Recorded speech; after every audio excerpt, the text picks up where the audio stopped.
Hello, welcome. On behalf of the McCarter Theater and Bard at the Gate, I want to welcome you to tonight's discussion by cast, the playwright, a notable dramaturg in the American theater of the astonishing play. Let me take a deep breath. Charles Francis Chan Jr.'s exotic Oriental murder mystery, written by Lloyd Suh. My name is Paula Vogel. I'm co-curator of Bard at the Gate. And it's my distinct pleasure to introduce our panelists tonight. With us, if you might just wave, Lloyd Suh, the incredible playwright of Charles Francis Chan. His Chinese Lady will be in production at the Public Theater later this month, I believe it starts, yes? Which if you haven't seen it, please go see it. We have Eric Sharp, one of the cast members. Caroline, I'll just do this. Jeff Beal, Peter Kim, and our dramaturg, Professor Christine Mock. With us as well, we want to thank our interpreters, Stephanie Chow and Jenna Williamson. So without any further ado, I'm handing us over to Christine. Thanks so much. Thank you, Paula. This is really exciting. I'm hoping all of y'all who are joining us today have gotten a chance to see this production. If not, it is running, and I really encourage you to do so. And perhaps today's conversation or this evening's conversation will excite you to go sign on and watch comfortably in your own home. So to get us started, I actually have a question for Lloyd, and then we'll sort of see where this goes. And I really encourage those of you who are out there watching this via all of those, digital means, please feel free to post questions and I can send them out to our incredible panelists. So Lloyd, we get a little glimpse of this in Nicole's awesome opening remarks at the start of the digital performance, specifically your investment in and investigation of history. So why is it that you wrote this play? Where, when, and how did it begin for you?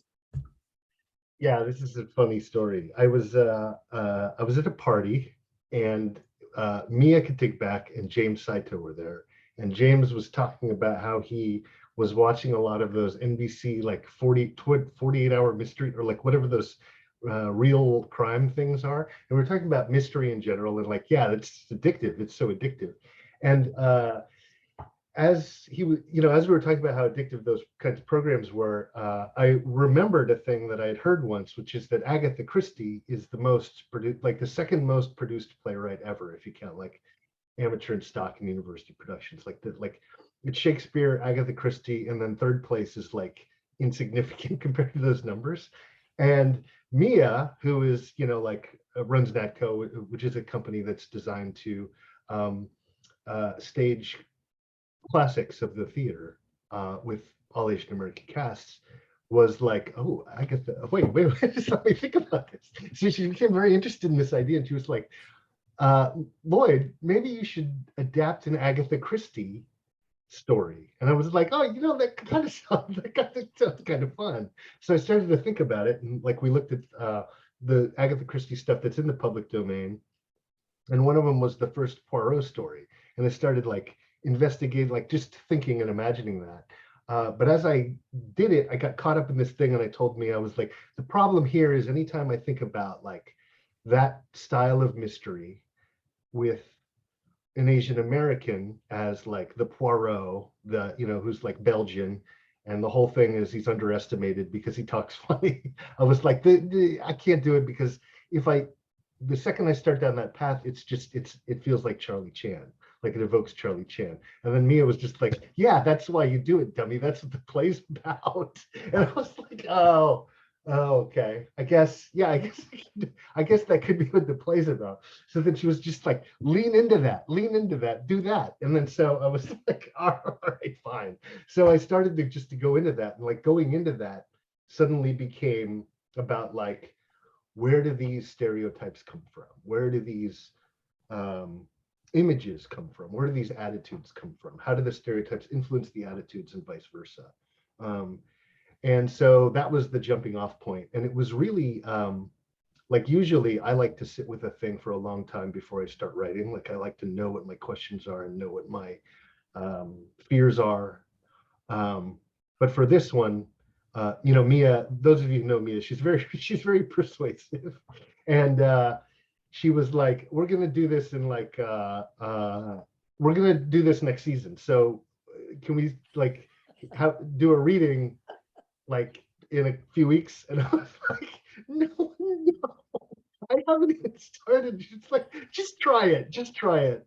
And so it became very impulsive. Like that became about like the point is to just do something that was like almost absurdly and uncommonly impulsive for me. And so all of those things became what got thrown into the mix there. Oh my goodness, that's amazing to be sort of commissioned and forced to throw this up. And, you know, what sort of began with you, I guess, trying to do the mousetrap or for Natco became this, right?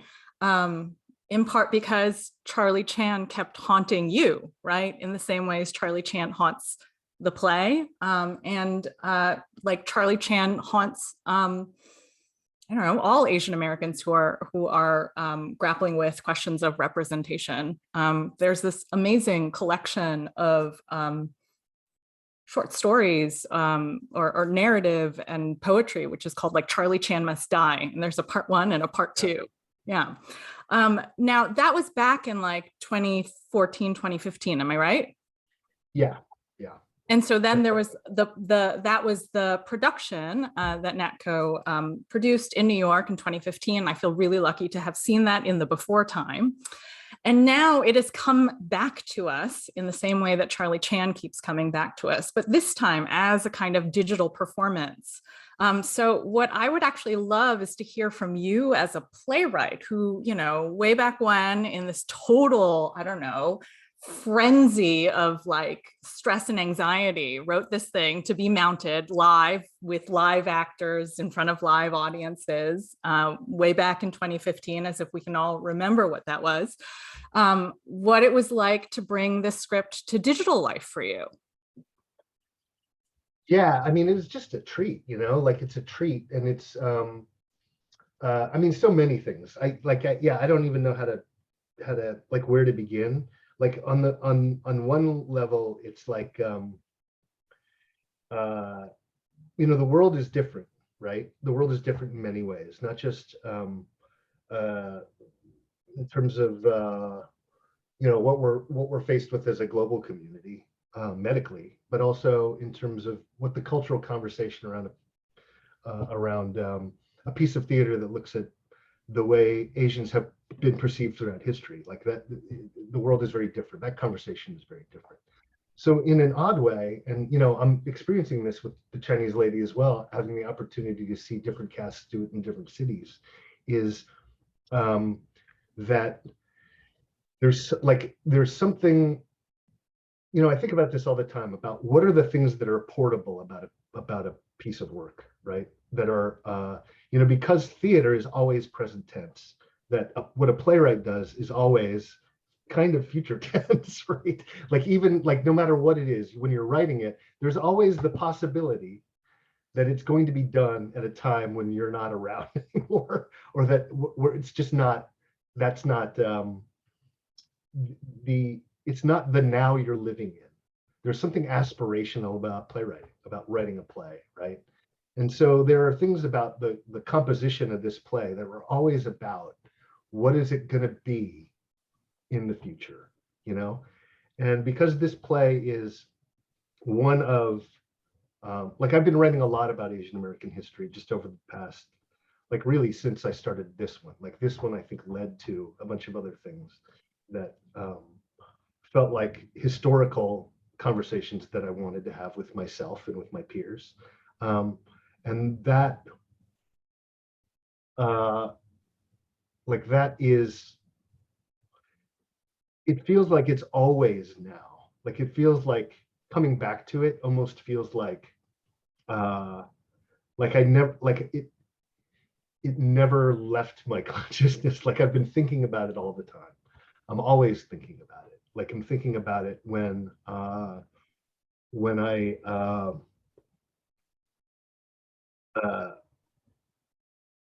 write the other plays. I'm thinking about it when I'm in the rehearsal room for those other plays. It's just there, you know. In part because when I was writing them, I was always thinking about that future tense. The other part of that, I'm sorry, I'm sorry if these are too long of answers. Cut me off at any time. But the other part of that is just being back in a room with some of these artists, being in a room with a mixture of artists who have done different, you know, some folks have done different productions, some folks are new to it, some folks I've worked on other pieces of some of these other history plays. Just being in an opportunity, especially in this time when sharing physical contact is so rare, just to have the time to share this digital space, to be in that room, to be working on this play, to be feeling old feelings in a new context. It's just all amazing. It's just all amazing. And to have it with the team at Bard at the Gate. I mean, everybody's been amazing. Paula, you're the greatest. I'm just so overcome just even thinking about all that you are and all that you mean to so many. And it's just like it's overwhelming. So I mean, all of this is just extraordinary.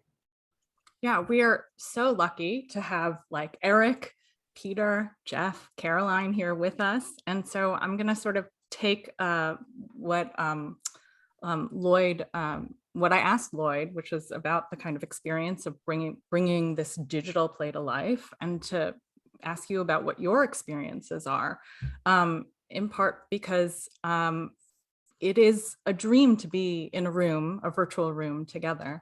But now that we are, 2 years into this, into COVID-19, you must all now be experts at Zoom theater.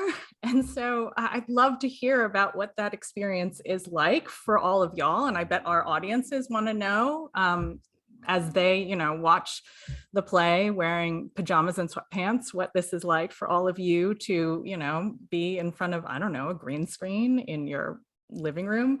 And to hear what, how is it that you prepare for doing this kind of theater? Give us a little glimpse backstage. I actually had no idea, and Peter Kim and I spoke earlier today in order to coordinate our outfits. And he told me that all of y'all were on script during this, and I would have no idea. So I would love to hear what your experience bringing this to life and what it's like to do this kind of, hybrid form. Well, I'll just start very briefly and say that I don't think there are any experts of Zoom theater. I think there are people that have certainly enabled us to do it in the best way possible under the circumstances, but it ain't easy. I'm telling you, like, your living room is not going to be your living room during that time. I had two green screens in my place, and I've tiny place here in Minneapolis. But what's exhilarating about it? First of all, Ralph, who hopefully will pop in later, but the director. It was basically just like a text message. He's like, "Do you want to do this thing? We'll ship you some equipment." And it was like, yeah, okay. And the equipment shows up. And then, like, to your point about... That's pretty much what it was for me too. Just a text from Ralph. You get your costumes mailed to you? Yeah. Costumes, props, but like, and Caroline can speak to this even more, but like, some of us have swords, and then her fight scene was with a Swiffer, which she totally sells. But yeah, I mean, controlled madness, I think, is the best way to put it. Peter, Jeff, Caroline? I'll jump in. I first of all, like, I love this place so much, and I have such a deep history with it. For people who don't know, I'm the creative producer of Natco, and this play was actually Natco's first ever commission. And it was also it was a new prong of the mission that was established, which was Asian American playwrights doing adaptations of the classics. So I mean, we use that loosely, you know. I like to say inspired by. That might be more accurate. But so yeah, and you know, Lloyd is a genius, and I consider him a creative brother. And so I've had the good fortune of being and working on a number of Lloyd's work. So I loved being able to come back to these characters. That 2015 production was really um, so fun. And, you know, working with someone like Jeff Beal, who, as we all know, is a comedic genius. You're the Um, comedic genius. so, you know, really, like it was a lot of hard work, but it was really, really fun. So just to be able to kind of revisit these characters, it was a real treat. It was a real, real pleasure. And I'm super happy that um, one of my favorite scenes in this play is the monologue that the sergeant has about Asians and Asian Americans, and I think Jeff does it with such a deft hand, and so that's immortalized. I think is a really special thing. I was just gonna, sorry to hog it. I was just gonna say in the chat, somebody said, "How did you rehearse?" And our rehearsal was basically like, Peter, so when we do the song, do you want to like do these hand movements?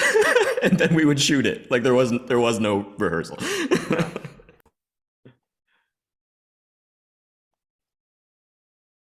Jeff, Caroline, what about your experience? I mean, Jeff, you could perhaps talk about what it is like Peter. You were in the 2015 production, and then to Oh, do it again. And then Caroline, you know, with that amazing Swiffer work, or you singing in that bar scene, right? well, mostly I was thrilled to be asked to get to work on it again because it really is one of my favorite shows that I've ever been a part of.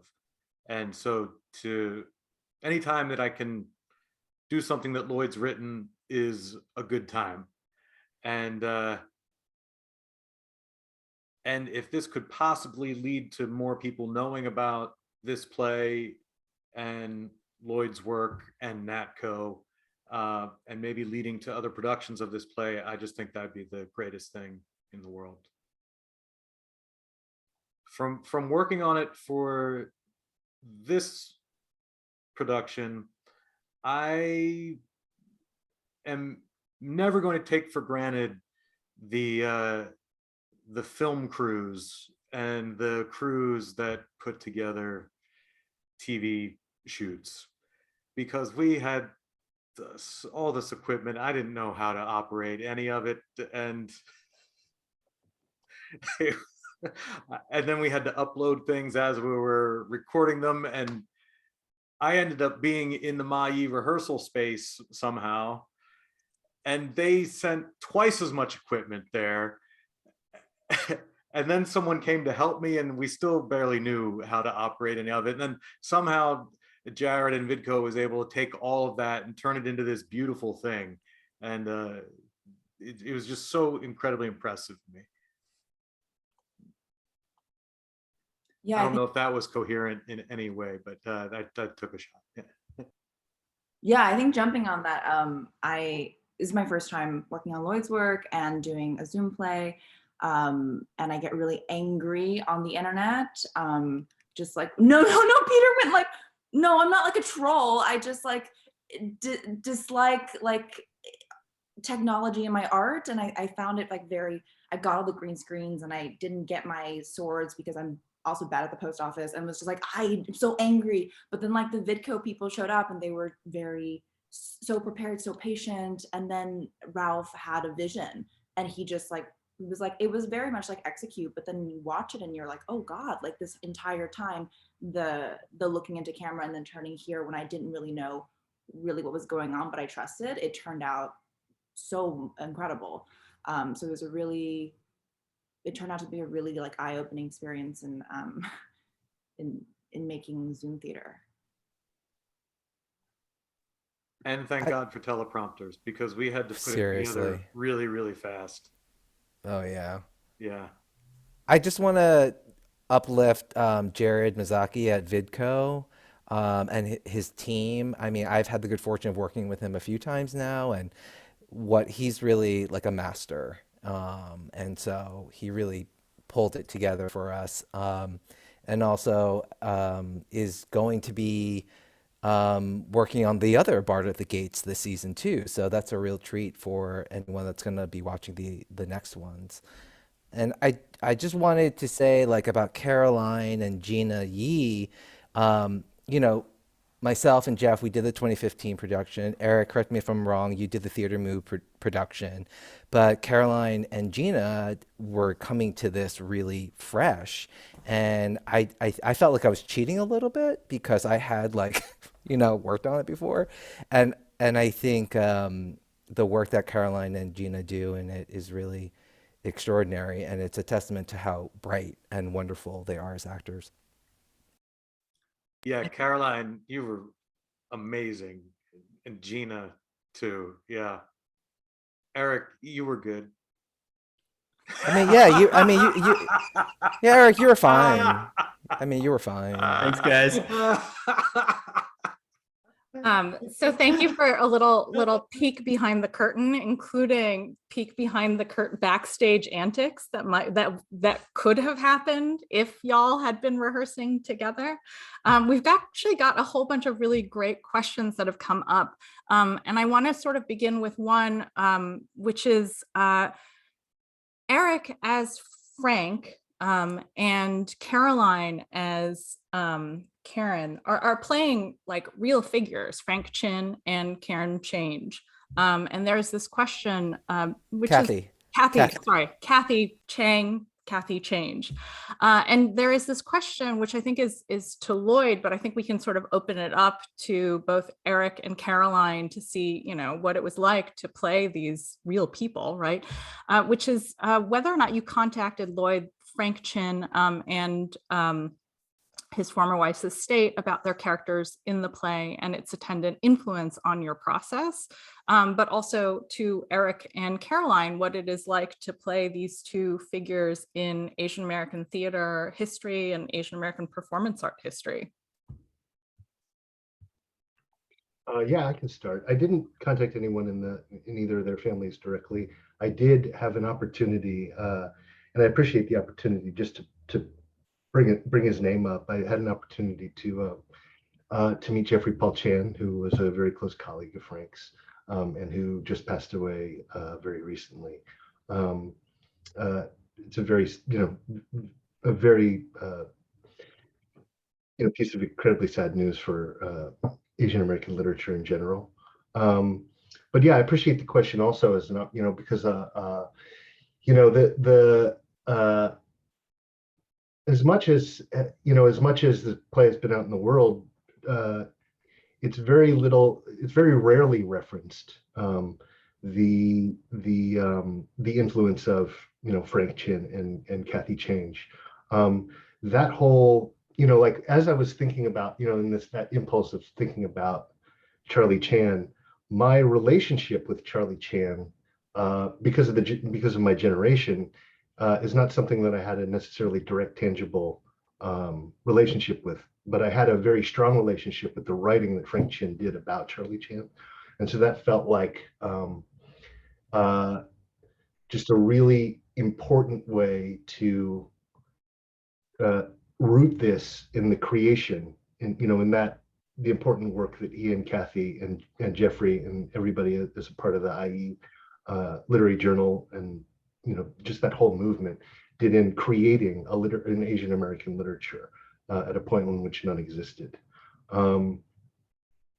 So yeah, I haven't spoken directly with anybody in their families, but I would be nervous and excited too, for sure. Yeah, but I would be very scared, I would say. Yes. Yeah. I was just gonna say that I feel like a theme that comes up often when talking about waves of Asian American theater is this idea that we have to keep reinventing the wheels because we don't know our own history. And if there's anything about Frank Chin that I know from the research that I've been able to do, it's that he and his cohorts were really just trying to change that, and so there's such beautiful tributes to that in this show, not just the characters that share the first names, but all the stuff about being severally reborn, which is, Lloyd and I haven't talked about this, but I'm assuming tributes to chicken coop Chinamen, and so I see it as this beautiful kind of reverberation of the themes that Frank and his contemporaries started, and so it was just an honor, honestly.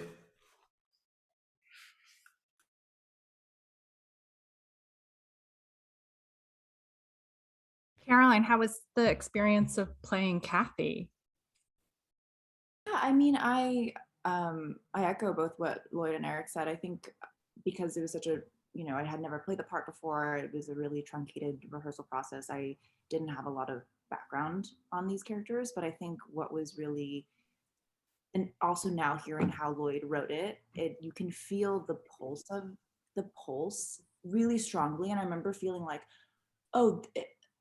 wondering in the beginning, like, did something happen to Lloyd? Like, was this, who is Lloyd and all these? Because it really felt it was so big and small at the same time in a way I hadn't experienced before. And I think it's a testament to his writing that you can not know anything about these people and still feel these very complicated lives. So I felt very grateful to be able to play that, what was on the page. We've got more questions rolling in. And I would like to sort of begin with like one little anecdote, which is the first time I ever saw Eric Sharp perform was actually the opening monologue to Chicken Coop Chinaman. And I was just blown away because I'd never I thought you brought Frank's voice to life, and I was just astonished. So that was the first time I'd ever seen you perform, and then to be able to catch you on this, in this production playing another version of Frank was really such a treat. Because I do think, and this is a question has come up, which is about Lloyd, what it's actually like for you to be putting up both the Chinese lady and Chan at the same time.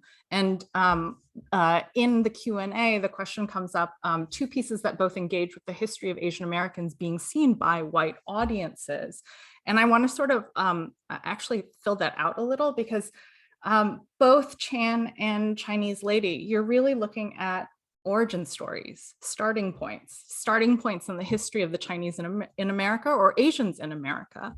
And you're actually putting as parallel or sort of coterminous these histories of Asians in America as paralleled with the history of Asians on stage, the history of Asian American theater, right? So I'd love for you to talk about what it's like to put both of these shows up, to think about them as these kind of origin stories, to think about how they engage with this history of being seen or not seen by Asian Americans. And then finally, what it is that you've discovered by looking back. That might be a huge chunky question. No, it is.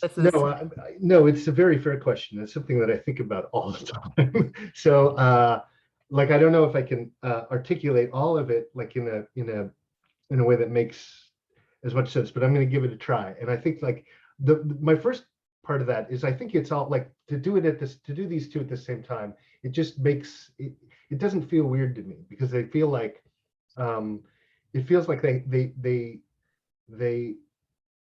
feel so of a piece. They feel so in conversation with each other that it just feels right to be holding them in my head at the same time. That there's a honestly, I was answering questions about the Chinese lady today, where I couldn't answer those questions without talking about writing this play, the Chan play, because really it was the research of this Chan play that led to my interest in writing about history in general. that led to this, like doing, like looking into and investigating the history of these stereotypes. Like, where do they come from? Where do they come from legislatively? Where do they come from historically? What happened in that continuum to get us to the place where we are? It, like, as I was reading those, that scholarship, I just kept coming across these things that were like, that is a play, like, or not even that's a play, but that's something that haunts me to the point where I can't not think about it for a long time. Like, I have to sit down and think about this for a long time. And I can't think about it for too long without really, really needing to get in a room with my peers and think about it together and wrestle with it. So I think that that wrestling feels like it's appropriate to be wrestling with that play and this play at the same time, especially in the moment that we're in, right? Especially at a moment when I think the cultural conversation has shifted it to a degree that is just changing the alchemy of what we talk about and how and why, and who's listening. And all of that feels like it's connected to like that there's a bigger, more nebulous part of it that's going to be, this is where it's going to get messy. That's your question, which is like, what am I doing? Like, what is the point? What is the goal? Where am I going with all this, right? And that one is maybe harder to articulate, but far more like emotionally urgent, because what it is it's like, like, I have 3 small children, right? And I have a sense of wanting to understand, not even wanting to understand. I just want to know how to talk to them about this, right? I want to know how to explain things and the things that I felt an absence of when I was growing up, that I didn't have vocabulary for, that I didn't have the history for. Part of the exploration in history is like, why didn't I know this stuff? Why do I know so much other stuff that feels less personal to me, that feels less connected to like my history in America, my ancestral history in America, and especially when you break that down into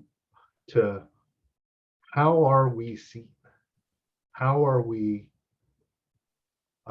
looked at, and that's when that's where the performance part of it comes in. That's where it becomes really important to think about the ways in which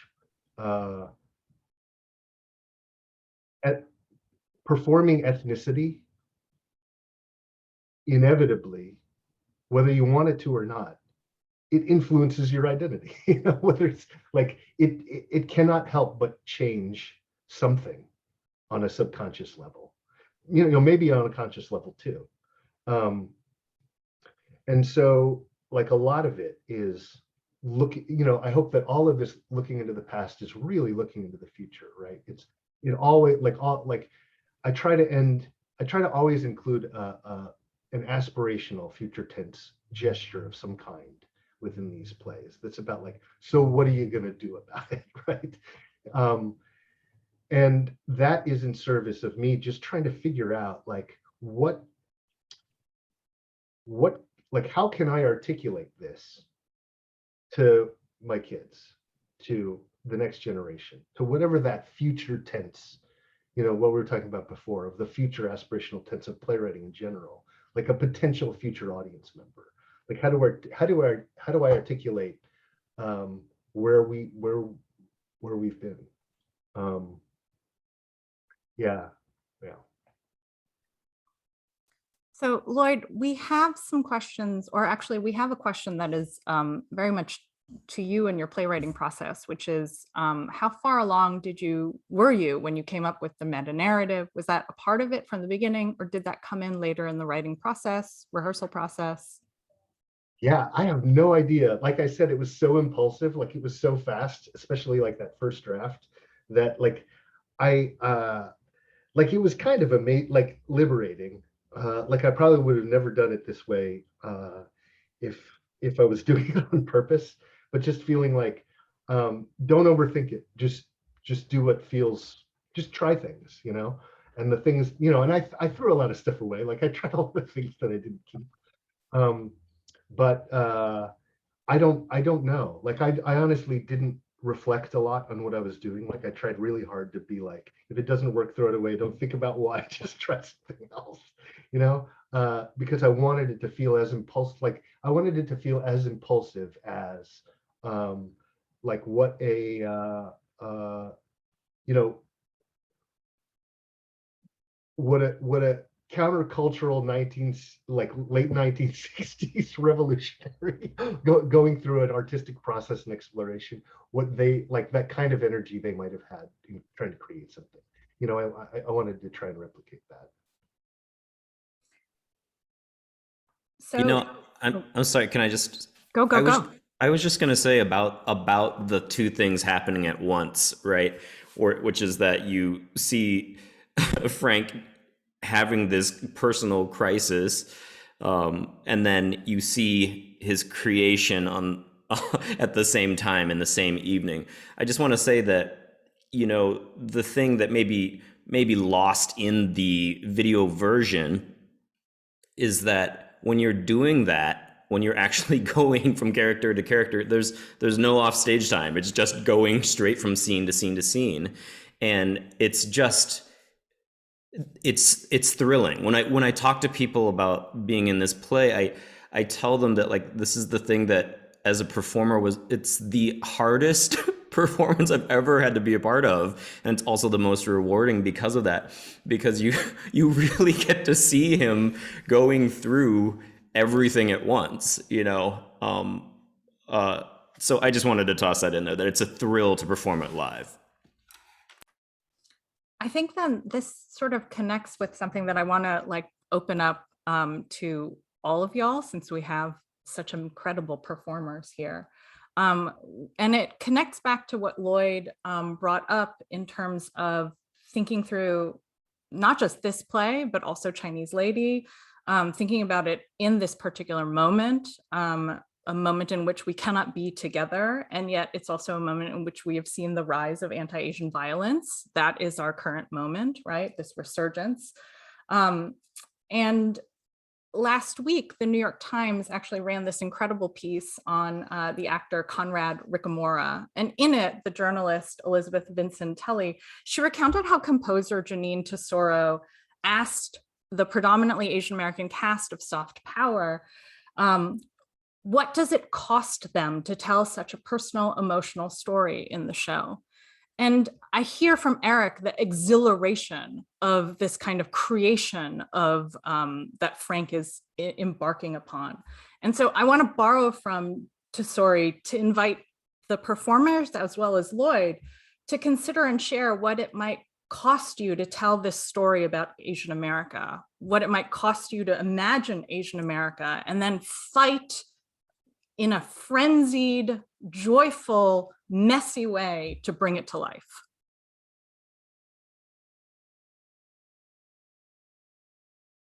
I mean, I'll jump in.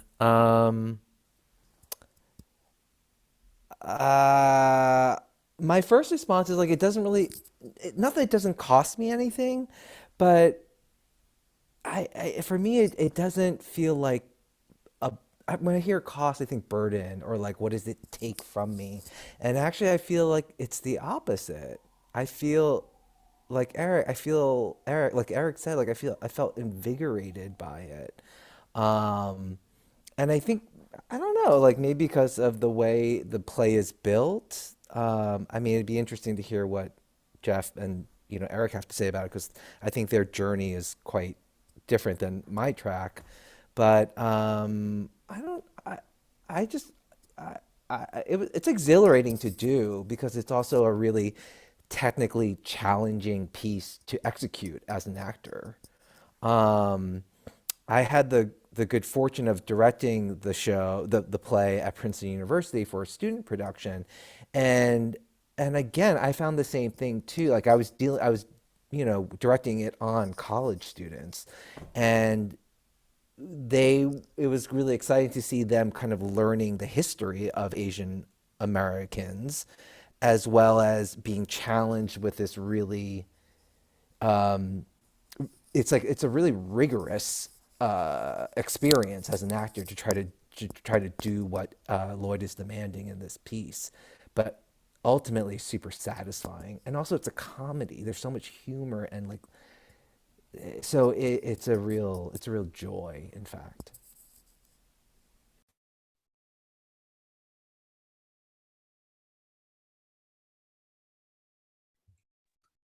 I think that was just also very well said, that I don't have too much to add to it.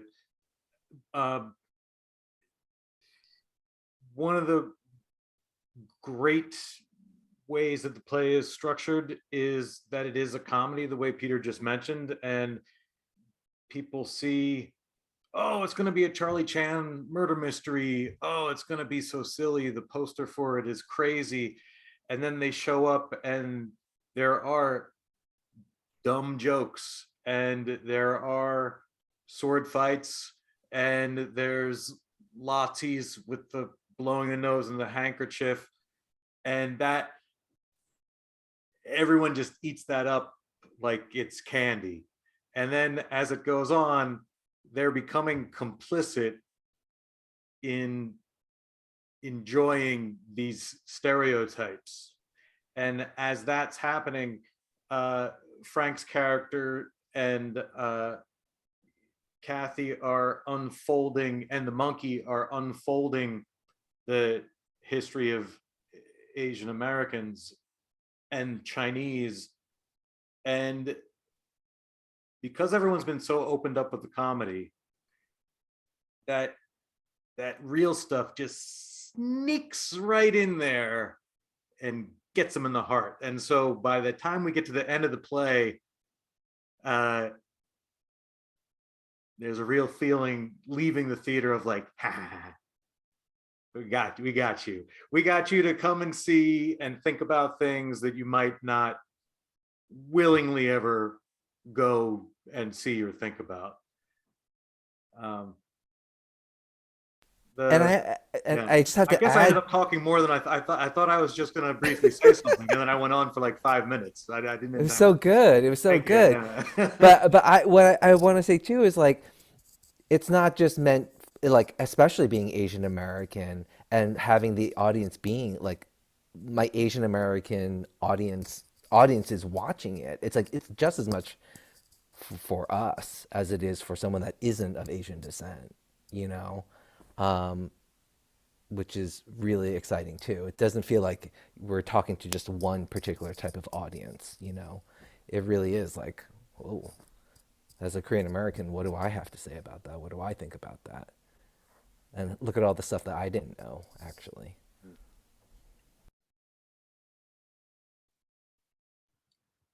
I actually found it quite painful, but I know that everybody's having a good time. I found it very fun to read, and it was like, and I think I would really enjoy watching it, but then doing it, I found very painful. Not in like even from the first moment, like Eric's character speaks, I remember feeling very like, it's a combination of just feeling like part of me, yeah, it's really, it's a hard thing to describe. I think it's part of me.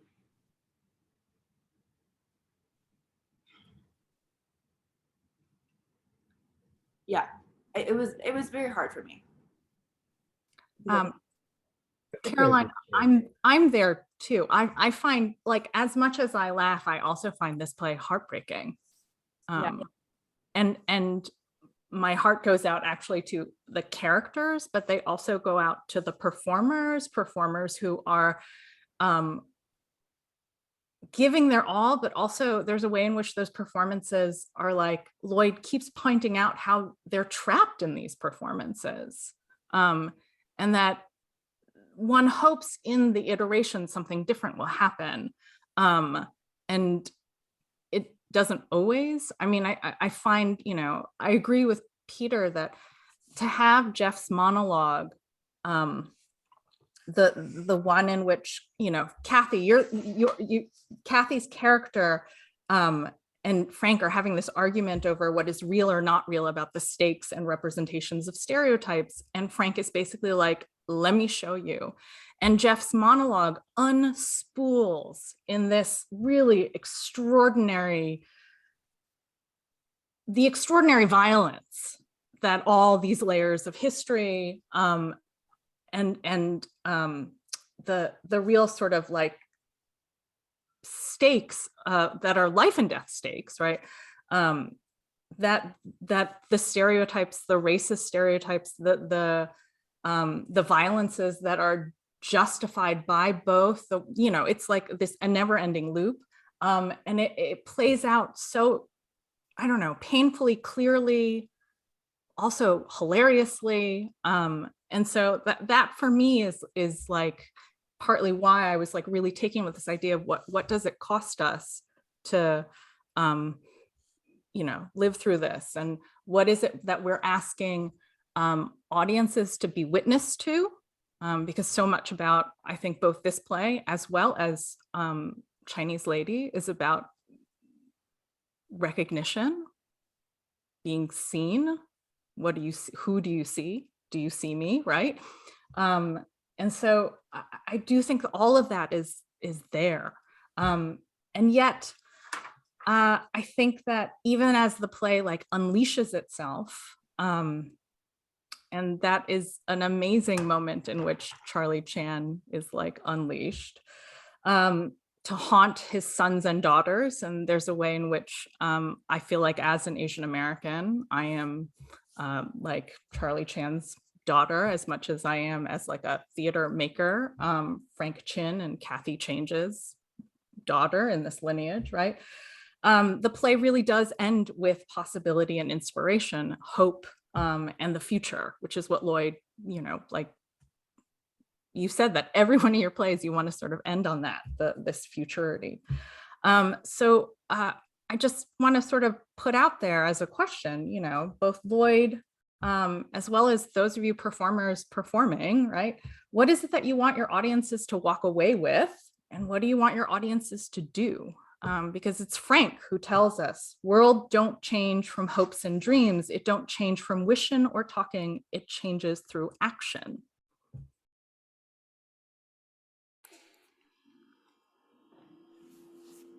Yeah. Oh, No, go for it, Lloyd. I was just going to say that, and it relates to the question before, because I think that there is something, you know, I want both things to be true. Like, it's like the truth of the matter is, yeah, I mean, there is something, like, especially with a play like this or with any of these plays, like I am, like it's not an honest play if I don't infuse it with the things that that hurt the most or that have hurt me the most in my life, right? So on that level, it is painful, but on another level, it's like, you know, I'm doing it on purpose, right? I'm choosing to dredge that up. Why am I choosing to dredge that up, right? And like all this history that I've been reading that have led me to want to wrestle with the things that I've read or learned about through writing plays, all of that stuff, it's painful stuff. It's bleak stuff. It's not fun. It's not fun to think about. Like, it's like it, like what, you know, like there was a moment in my life where I said to myself, you know what, I'm gonna like sit with racist imagery for like the next year of my life. I'm gonna really dive in there. I'm gonna surround myself with it. Like, what's wrong with me, right? Like, why would I do that? But I have an answer, which is the reason I would do that is because the opportunity to get in a room with people, my peers, Asian American performing artist peers who have, you know, spent so much emotional capital, done so much emotional labor, been in so many emotionally charged situations where they're in a profession, you know, it's a profession where it's encouraged to encouraged and expected that your employment is dependent on how you look, right? It's a complicated life to live, right? And so who knows better who can wrestle better with me around these issues of like, where do these images come from? Where do these expectations come from? What do those representations cost us? So yes, I think it is painful, but of course I don't want it to just be. It's not going to do us and any of us any good if we just focus entirely on the pain, right? There has to be room for it to become something else. It to live in multiple reality, or have multiple contexts. And so that hope is the answer that I think, like to the answer to the second question. It's really like, I want an audience to wrestle with it too, right? So like with this play and with the Chinese lady and with hopefully all of them, there are moments where I want the audience to really think about their own relationship with that history, with those images, with those stereotypes, with those expectations, with that legislation. And think about how their lives have been differed because of it. And everybody's answer to this is going to be different, right? Everybody's going to have a different relationship to those images, but everybody's going to have a relationship to them. And so I just want them to wrestle with those things in the same way that, same way that anybody in the creative team is. I want us to have an opportunity, because it's live theater. I want that room to be a room where everybody's wrestling with it together, even if they're coming at it from different angles. And what the results of that wrestling are, I don't know. I think that's going to depend on what town you're in, what year it is, who's in the room. That's going to depend a lot on that stuff. But my hope is that they're going to do that wrestling, and that's the action, I think. And that once they take that action, that will lead to others. I was going to say that, I think similarly to what Lloyd's saying, like I don't have exact asks for the audience, but I can only tell you what it feels like to perform it. And when we did it in 2017, the most uncomfortable point of the night, Lloyd, you know exactly what moment I'm going to talk about. It's at the end of Act 1 when the monkey asks who the best Asian American character of all time in all literature is, and you just hear that silence. We had one night here in Minneapolis where somebody said Godzilla. There was a laugh. You are doing this thing, and you know that it is, a piece of art, but also asking specific questions. And then there's those points where you're like, is anybody actually paying attention?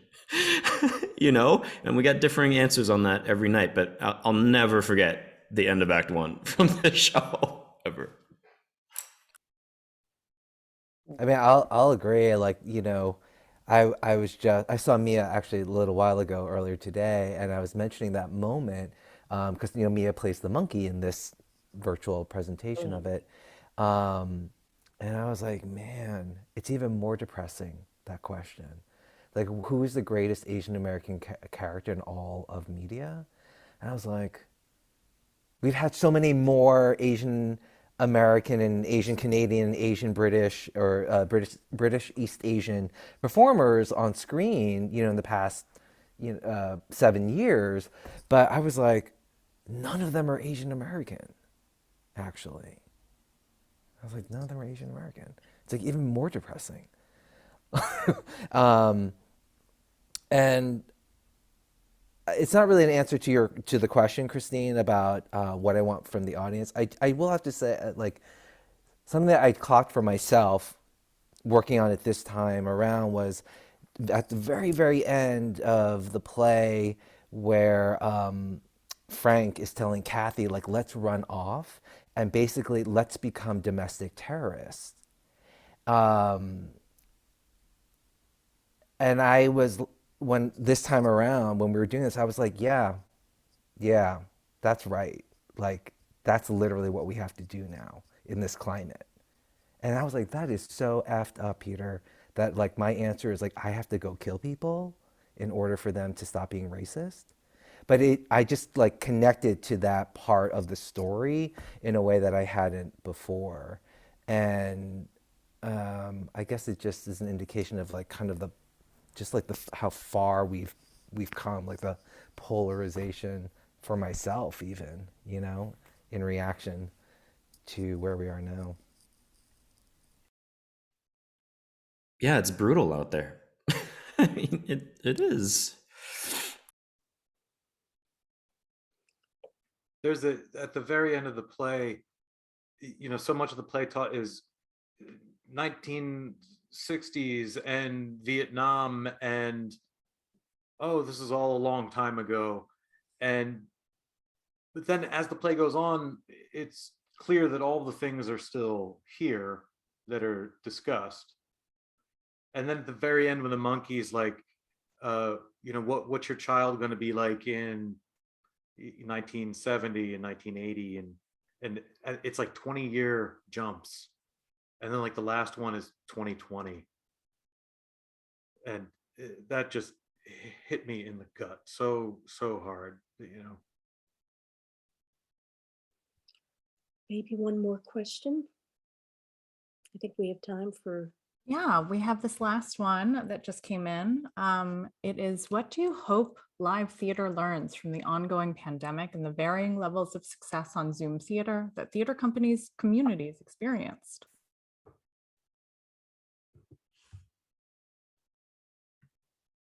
I'm gonna dump it in the chat as well.